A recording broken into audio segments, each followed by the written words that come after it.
This is QTV News. I am Ansumana Esonyasi and thanks for joining us. Coming up, the monthly press briefing at State House addressed a wide range of topics.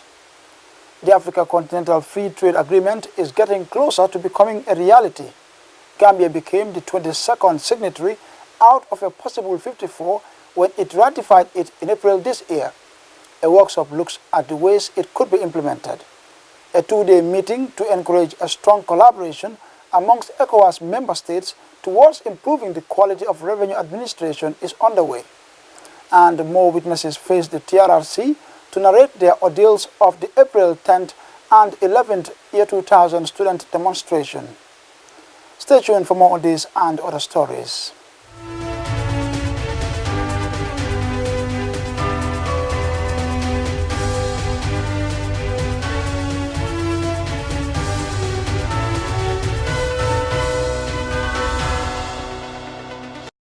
Two witnesses on Wednesday appeared before the Truth, Reconciliation and Reparations Commission to narrate their ordeals of the April 10, 11, 2000 student demonstration. First to appear was Umi Jan, who suffered 2 gunshot wounds, and Usman Sembian, a father who lost his 3-year-old son from a gunshot. Babukar C tells us more.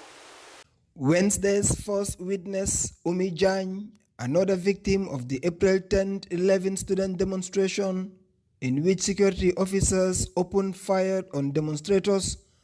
According to her, 2 female students ran into her house to say that her sister, Anna Jan, was being chased by security officers. The girls, she said, were almost naked as their uniforms were taken off by the security men.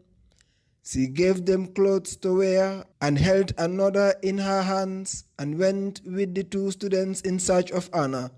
She later saw her sister around the Iceman Johnson when everyone was trying to run for their lives. In the process of trying to give the clothes to Anna, she was shot by a paramilitary officer twice in her arm.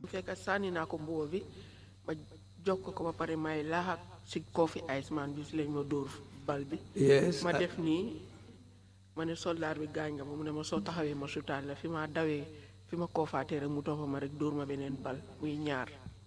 Yes, I threw the clothes to her. Then that's the time when I turned to run. So at that moment, that's the time when the first bullet struck me. Then I told the soldier that you have wounded me. She said, the soldier told me that, yes, if you stop, I will shoot you again. So I continued trying to escape. That's the time the second bullet struck me. The person that shot you, which of the forces did he belong to? Was it para? Was it soldier? Was it police? Which of the forces did he belong to? Kila fetel nonu, mom fan la fetes para la, wala soldier la, wala police la. Para la, du sol, para la, kugata la, hamnako. Is paramilitary. He's a short man, and I know him. Umi Jan can't remember the name of the officer that shot her, but knows where he lives and remembers him very well. She provided the commissioners with the name of the location of the said officer. Her family endured difficulties after the incident, as she was not the only victim of the April 10-11 in her family. Her sister Ami Jan also suffered a gunshot wound, and both were admitted at the then Royal Victoria Teaching Hospital. She ended her testimony by calling on the government to step up their efforts in helping the victims and make sure that justice is served. Another witness that appeared on Wednesday was Usman Semben, whose 3-year-old son Musa Semben, attending nursery school, was shot by security officers during the April 10-11 student demonstration. Mr. Semben recalled the morning of April 10, 2000, when he drove his youngest child to school and later wanted to go run other errands, only to meet student demonstrators who told him to return from where he came from. Around Tipa Garage, Bakote N, he had gunshots and decided to go back home. Upon arriving at home, he was informed that his 3-year-old son had been shot in the head and taken to the Serekunda Hospital. The son was later transferred to the then Royal Victoria Teaching Hospital, where he spent 3 days without any meaningful treatment, and the father was later informed by a Cuban doctor that his son cannot be treated in the Gambia and thus had to be taken to Senegal. Whilst in Senegal, going from one hospital to the other, an X-ray scan was done to be able to identify the location of the bullet in Musa's head. Yes, when I arrived at the hospital, I went upstairs. I found him lying down there.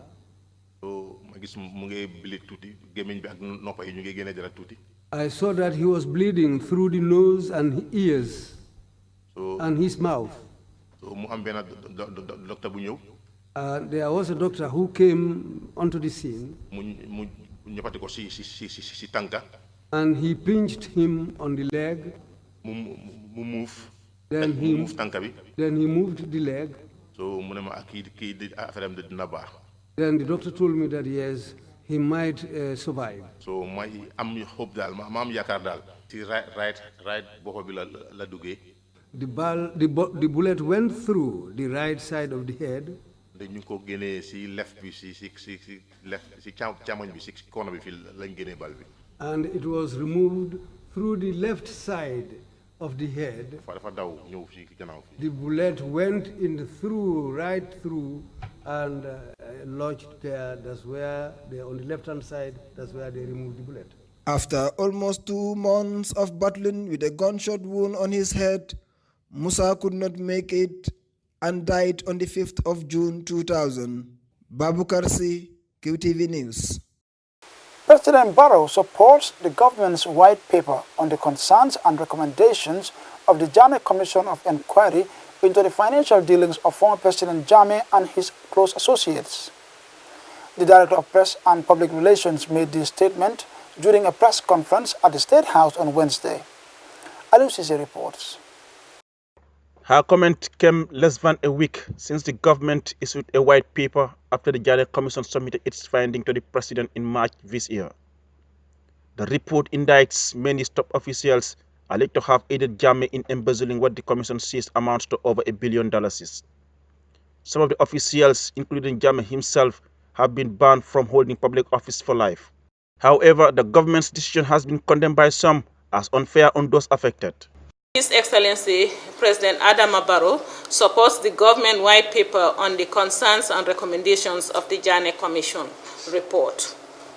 As you know, it is the Ministry of Justice that gives legal advice, and they start at Cabinet and to discuss each of the recommendations that were presented to the Cabinet, and that is how they came out with the white paper. So white paper represents the decision that has been taken after discussions were held at the Cabinet level. Ami Bojang Sissoho, Director of Press and Public Relations at the Office of the President, said the Office of the President is reinforcing its monitoring coordination rules through the Department of Strategic Policy Delivery. As part of those rules, the structures and the operating procedures of project coordination units of the different ministries are being reviewed in order to standardize them and ensure that it is in compliance with the NDP, that is the National Development Plan. This also includes critical analysis of all the grants and loans to better coordinate the implementation strategies that would yield better results for the citizens. She added that the Gambia Public Procurement Authority will be engaged in addressing gaps relating to procurement procedures. She informed the press that the Department of Strategic Policy Delivery was able to conduct a successful dialogue with the staff and management of the University of the Gambia on the latter's concern, which among other things included staff motivation. DPPR Bojang revealed that the vehicle policy meant to cut the high expenditure on government vehicles is being implemented while a new one is being developed. In this context, the state institutions in possession of V8 vehicles have been informed to return those vehicles to the vehicle controller at the Office of the President with immediate effect. In response, some have already been returned and the outstanding ones are being pursued. Also, a new vehicle policy is being developed to ensure efficiency in vehicle management. Regarding the major resignations at the Oasis Gambia Secretariat, DPPR Bojang could not give reasons for their resignations. Among those that have resigned are CEO Lamin Sane and Nyangjai Communication Officer. Their appointments were contractual, and in any contractual agreement, any one of the parties can decide to leave at any time once a written notice is provided. The board will decide on filling the vacancies that are available. The government has been hit by a diplomatic passport scandal, which the government says it has launched an investigation into the matter. On whether the president is disappointed that there is a public outcry over his approval of a request for diplomatic passports for some family members of Justice Minister Batambadu, Ami Boyan Siso has this response. It's something I cannot tell, because we have not discussed whether he's disappointed or not about the approval, but it was from out of his own judgment, based on the request that was made, that he took that decision. The State House DPPR also has this message for those who term the communication team as incompetent and responsible for what his opponent claims is Barrow's diminishing popularity. So it depends on who sees how effective our communication is and how it is not. But as far as we are concerned, we are putting in all our efforts. Even the fact that we want all these media houses to be coming here to listen to what we have to give them is a way of reaching out. So it depends on how you see it, but from our own perspective, we have been doing a lot to ensure that there is visibility, the voices of the president on issues are heard, and when they are relevant and important, he comes out to say them. Reporting for QTV News, I am Aliu Sise. Meanwhile, a two-day workshop on the Africa Continental Free Trade Agreement for Sustainable Development was organized by the Ministry of Trade in partnership with the Division for Sustainable Development Goals and UNDP. Mamjara ACC tells us more. The Africa Continental Free Trade Agreement aims to boost the potential for free trade and promote growth and development. The workshop provides a forum for key stakeholders from different departments in and outside the country to discuss and share ideas on how to implement the agreement of continental free trade. In the Gambia, a lack of adequate employment opportunities is considered to be one of the main problems affecting young people, as is the case in other countries in the West Africa sub-regions. The prospect of the agreement coming into being is expected to enhance productive activities such as job creation, income generation, and stimulate entrepreneurship. Mr. Idrissa Masjob, President, Gambia Chamber of Commerce and Industry, GCCI, spoke about the potential removal of tariffs, which is a great concern to the private sector. Our first contention is that if the removal of internal tariffs alone is not accompanied at the external level by a common external tariff, it will unleash an unprecedented erosion of government revenue. So that is our first contention. I know it's a workshop, so I'm just bringing ideas that going forward, these are concerns for the private sector, and you can take them on board. The second contention is that the interregional trade currently constitute 17%, and they aim by 2040 to take this thing to 50%. However, the challenge remains of making trade more equitable, and I will come quickly to that. Even the current trade between Africa and Europe is not equitable, and the current trade within Africa is not equitable. So that is also our concern. And the other concern, especially for the Gambia, is to increase diversification of export in terms of what we export, but diversification of export in terms of where we export. And thirdly, is about improving quality. The project is funded by the United Nations 2030 Agenda for Sustainable Development, the Policy Development and National Capacity in Developing Countries and Transitional Economies seeks to target and improve the growth of micro, small, and medium enterprises, MSMEs. Ms. Saras Jakwant, Senior Sustainable Development Officer, explains the significant developments developing countries can register through the micro, small, and medium enterprises. MSMEs have great potential for broad and enduring impacts on the SDGs. MSMEs play a vital role in achieving the Sustainable Development Goals, in driving sustainable livelihoods. and creating a vibrant global community. MSMEs take a major role in the Gambia and other countries. In emerging markets around the world, 4 out of 5 new positions were created by MSMEs, which is about 90% of total employment in the formal sector. Ladies and gentlemen, MSMEs will clearly take a leading role in meeting most economic-related goals of the SDGs. These include, the economic goals of the SDGs include inclusive and sustainable economic growth, increasing employment opportunities and decent work, especially for the poor, in addition to promoting sustainable industrialization and innovation. Ms. Aisadi, resident representative, United Nations Development Programme, UNDP, shares the benefit of the project in the developing countries. The successful implementation of the CFTA could significantly shift Africa's development trajectory. The future of the African continent lies in successful, genuine regional integration. This agreement alone will encourage value addition, expand values chains, create jobs, and encourage investment in regional infrastructure. And Africa trading with Africa at a greater level will increase the continental competitiveness in terms of global trade. According to the Executive Secretary of United Economic Commission for Africa, the Africa Continental Free Trade Agreement estimates the potential for intertrade could increase by $70 billion if tariffs are removed.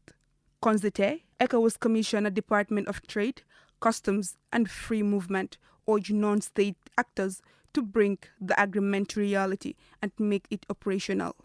Reporting for QTV News, I am Mamjara ACC. And from that report by Mamjara ACC, we take a short commercial break. We will be right back.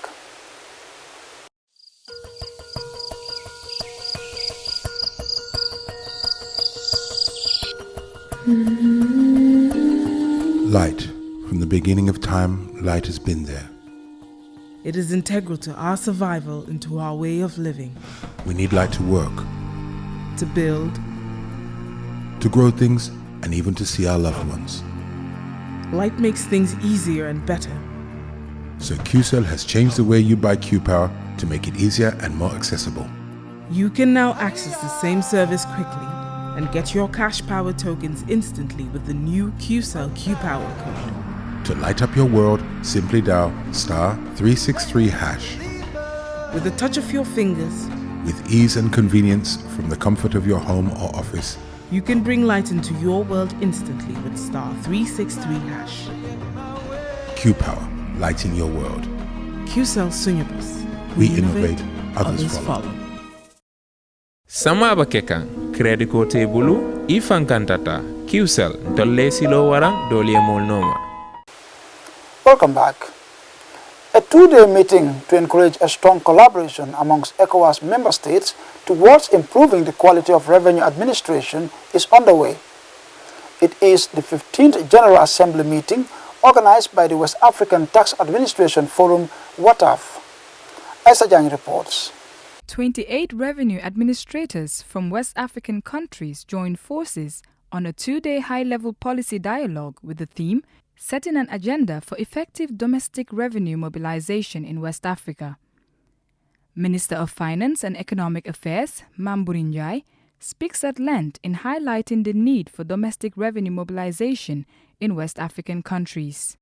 Revenue mobilization, particularly domestic revenue mobilization, is becoming increasingly important due to declined revenues from international trade as a result of reduced and harmonized taxes and gradual reduction in aid and donor inflows, especially in this part of our world. Thus, the need to look inward for domestic mobilization of revenue. Commissioner General of GRA, Yankuba Dabo, says despite the Gambia being the smallest economy in the forum, the Gambia has made an invaluable use of WATAF support, as GRA has registered an average annual growth of 10.5% in revenue collection from 2006 to date. Contrary to the public perception, this success was registered without any significant increase in the tax rate, but rather by broadening the tax base and proposing policy reforms that has significantly improved revenue mobilization. And we hope and pray that this year's high-level policy dialogue General Assembly meeting will provide policymakers and tax administrators alike with insight into how the tax base can be broadened further to capture taxpayers in the tax net. Chairman and Executive Secretary of WATAF, Babatunde Oladapo, says the agenda for effective domestic revenue mobilization in West Africa is an attainable goal. However, this will only be possible with compliance from citizens in paying taxes and the effective support of the government. A life without the tax revenue collected means you will have the police, you will have the correctional service, you won't even have road to travel on. So where we are now is like we want to do more because we know we can do more to step up the game. And that's the point we have, and that's why we are encouraging a whole of government approach. Tax administration can only collect, but they cannot enforce or say how the money is spent.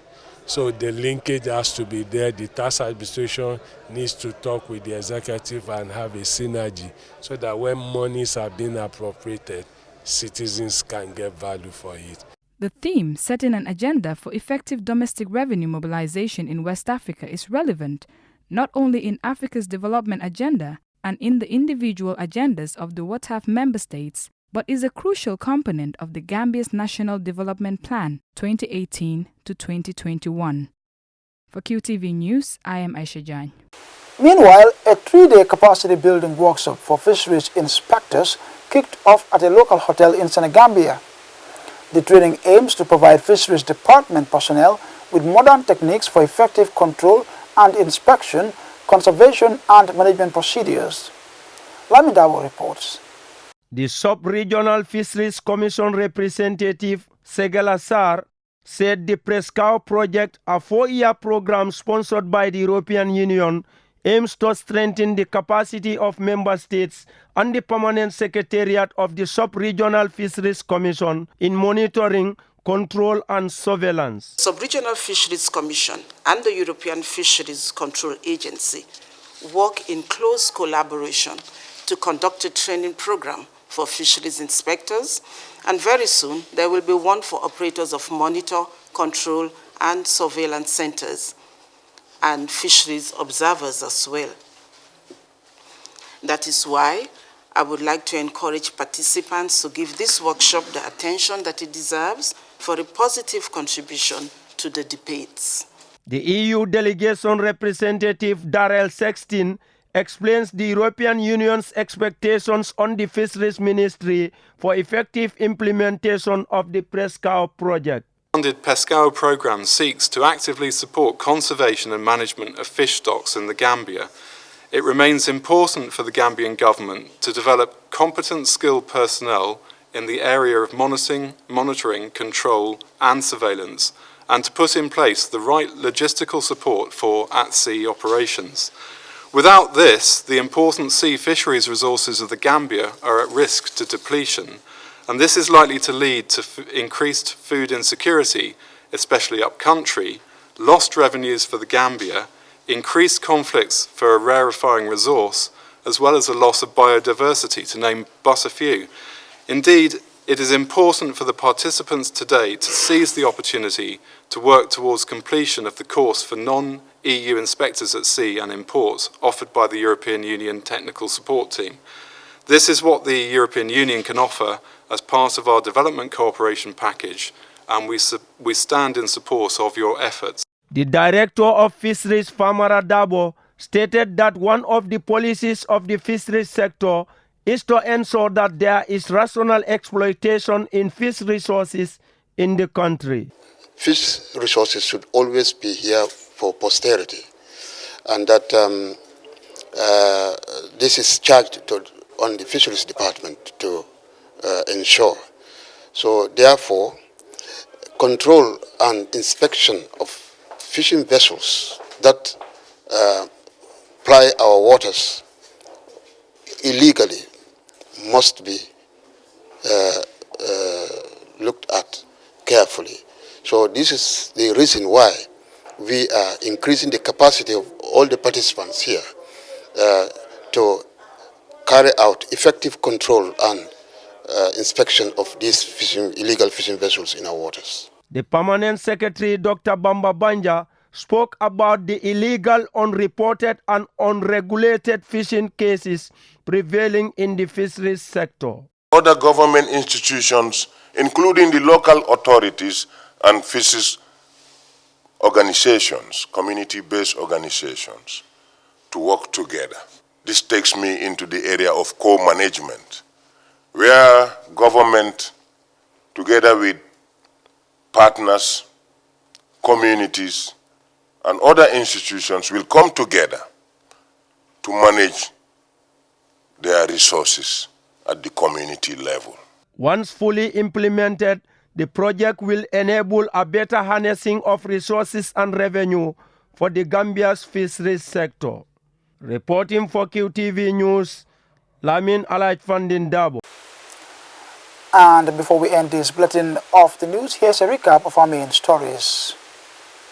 The monthly press briefing at State House addressed a wide range of topics. The Africa Continental Free Trade Agreement is getting closer to becoming a reality.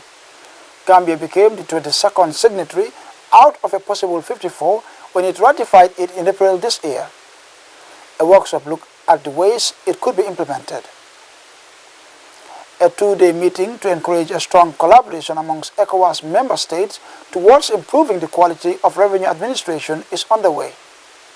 And more witnesses appear before the TRRC to narrate their ordeals of the April 10th, 11, 2000 student demonstration. And that brings us to the end of this edition of the news. To join us tomorrow for more news. Until then, bye for now.